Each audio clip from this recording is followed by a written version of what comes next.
Welcome to the Complete Story Series, where we take trade paperbacks and single issues and we break them down into digestible bites to help you understand.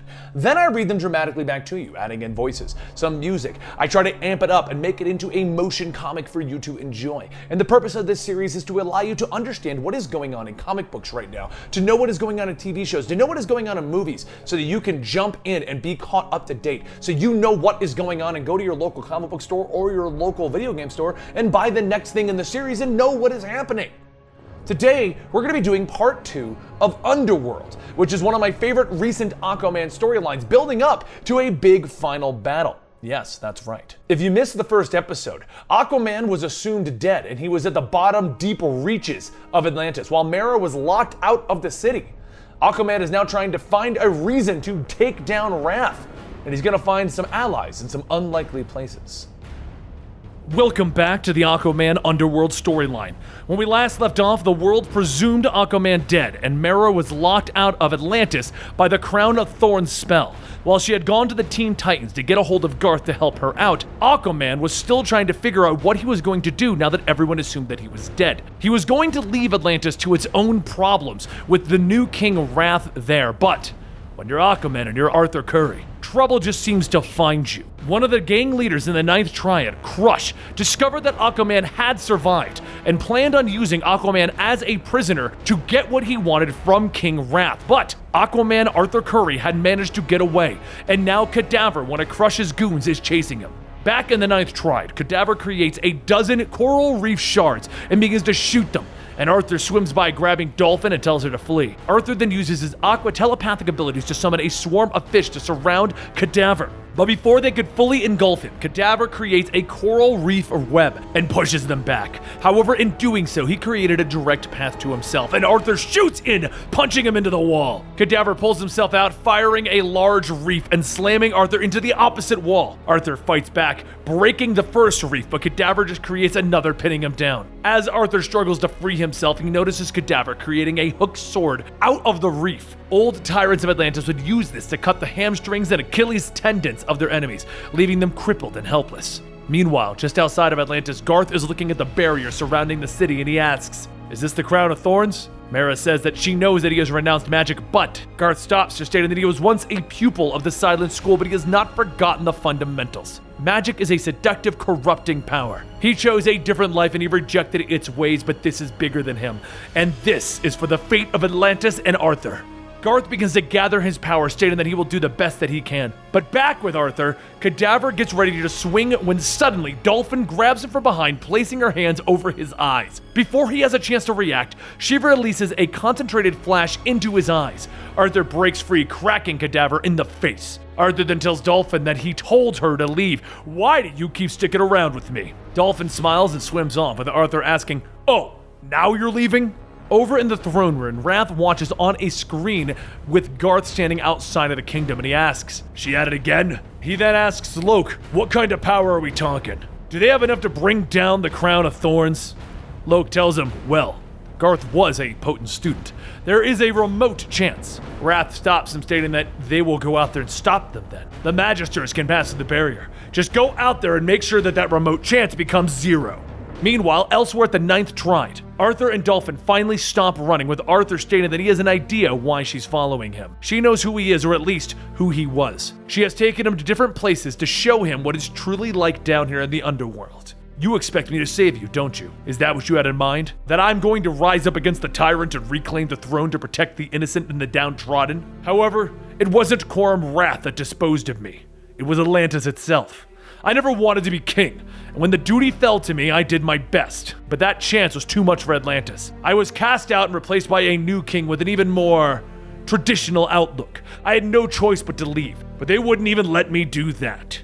I tried to save the city, but all I could do was help people one by one. I failed at being a king. My name is Orin now, the Aquaman. I will help these people, but I am not the man who will lead a revolt against Wrath. It would be wrong for you to pin your hopes on me. Someone else will save Atlantis." Back outside of the Crown of Thorns, Mera calls to Garth and he tells her that he's kinda concentrating here. Just then Loke calls out to Mera and Garth, telling them, "In the name of King Wrath, you are declared traitors to Atlantis. Your lives are now forfeit." Garth yells at Mera to get behind him, but as she does, Garth releases an energy field, knocking the Magisters back. He quickly grabs Mera by the hand, stating that they need to hurry, that won't buy them much time. Loke and his magisters are high adepts of the Silent School. They are magicians of profound ability. Mera then pulls back, shouting, "No! We have to fight! Arthur is trapped behind that barrier and we have to find a way through." But while Garth fends the magisters back, Loke tells him that he spent far too long with these costume-clad surface fools that he calls friends. "You are too much like the false king. You followed Arthur blindly like a pet.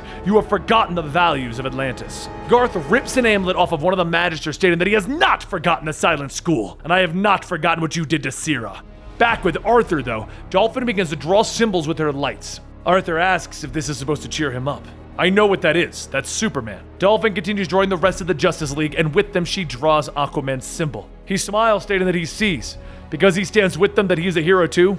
Maybe. Sometimes. "But you're not looking at me to be a hero, you're looking at me to be a king." Dolphin then draws a little crown over Superman's symbol. And Arthur says, "No, Superman is not a king." Dolphin covers the crown, and Arthur tells her, "Superman is just a man who saves people. They all do. You don't expect them to rule afterwards, though." Dolphin smiles and motions to him, and Arthur laughs. He says, "For someone who can't speak, you sure can say a lot." Back outside of Atlantis, Loke shouts to the magisters to level the earth and drive them out into the open. But a bit away, Mera asks, who exactly was Sira? Garth looks away, stating that she was a girl that he knew. At the Silent School, they were the most gifted students. Mera then says that he loved her, and Garth tells her, yes, he did. Loke and the others pushed them both really hard. They wanted them to master the most dangerous and forbidden of the silent crafts. He made a mistake in spell work one day, a particularly lethal one, and Sira died. Mera begins to get back up, stating that they need to get back to the surface. It was wrong of her to. Garth holds out the amulet, stating that he took this from one of the magisters. Take it to get into Atlantis, while he draws the magisters away. However, the amulet is damaged. It may get you in, but it may also fail. There's no telling what it could do to you. Mera takes the amulet, kissing Garth on the cheek, stating that she will take her chances. And thank you. Arthur would be proud of the man that you've become. A few seconds later, Garth swims back out, shouting to Loke and the others to come. See if they can catch the Tempest! While Garth leads the others away, Mera watches and quietly says, please be safe while I work on this. Over with Arthur, he asks Dolphin what does she want, a hero to bring down wrath, not a king to rule this place? Dolphin smiles and nods, and Arthur tells her, all right, then you have Aquaman. Back at the palace, Merc asks, what business do you have here? This is no place for taint-bloods like you. Crush says, Commander Merc, I have come to seek audience with your most royal majesty, King Wrath. It is a matter of great importance. Merc says, the king has no time for scum like you. Oh, but he does! And Merc asks, such as? I have come here as a true Atlantean citizen, honest, loyal, and I want to tell the majesty that the false King Arthur is still alive. Merc pauses and then simply says, of course he is. Crush asks, what do you? But before he can finish, Merc thrusts his blade into Crush's skull. Meanwhile, on the third tride, the resistance stirs, led by an unlikely leader, Jirok Bias. Once the master of the royal bestiary, the king's keeper of monsters. But while Bice leads the resistance to face the Drift has their own beast, namely the Grandsire Soar. Bice's mind code would have easily controlled a monster like this, but now, cold magic directs the beast into a killing fury. So to keep the resistance alive, one man must fight by their side, and at that moment, Arthur Curry swims up from below, cracking the Grandsire Soar in the jaw. However, while Arthur runs with the resistance, Mera pushes through the crown of thorns into the ninth tride. She stands up, stating, she's in! Oh, Arthur, I will find! But as she takes another breath, she begins to choke. The bystanders of the crowd begin to ask what is going on, someone help her. And a man smiles, stating, nah, get the king. Back in the third tride, Arthur tries to control the Grandsire Soar, but as hard as he tries, the beast doesn't listen. He reaches into the Grandsire Soar's ear and he says, I'm sorry. And then there's a whoosh. As more Drift arrive, Arthur calls out to Dolphin, and Dolphin swims out. As the Drift get closer, she releases her bioluminescent flash. Bice says that it's really him, and as he hugs him, he says, oh, sorry, I know I shouldn't put my hands on. But Arthur tells him, no, I am no king, not anymore. Just a man who has come to stand with the resistance. Elsewhere in the ninth, the hooded man from before tells a shadowy person that is what they thought. She's in the penance stable, but very sick. This is a great opportunity. King Shark steps out of the shadows, telling Kreen that this is it. By the end of the week, he intends to make their gang the new power of the ninth. Shark then leans in over Mera's airpen, laughing, stating, aren't you a tasty morsel? Back in the third, Bice introduces Arthur as the Aquaman. But the resistance members then ask, why is he pretending to be the old king? That is disrespectful. Why would they follow him?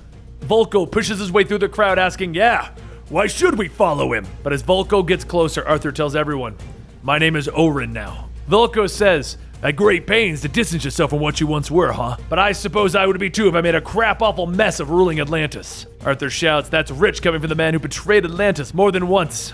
Ondine runs up holding something yelling, oh, just get over it. There's bad blood between you. We get it. Arthur says, who's this? And Volko says that it's Ondine, a friend. And she's right. There will be a time to resolve their differences, but right now, the resistance needs a figurehead. Ondine hands the object to Arthur, and Volko turns to everyone stating, listen, wrath must be stopped. It's as simple as that.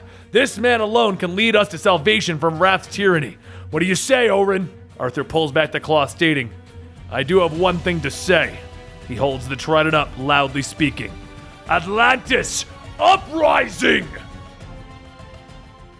And there you have it, the conclusion to Underworld, the first 6 issues in a 15-issue epic storyline.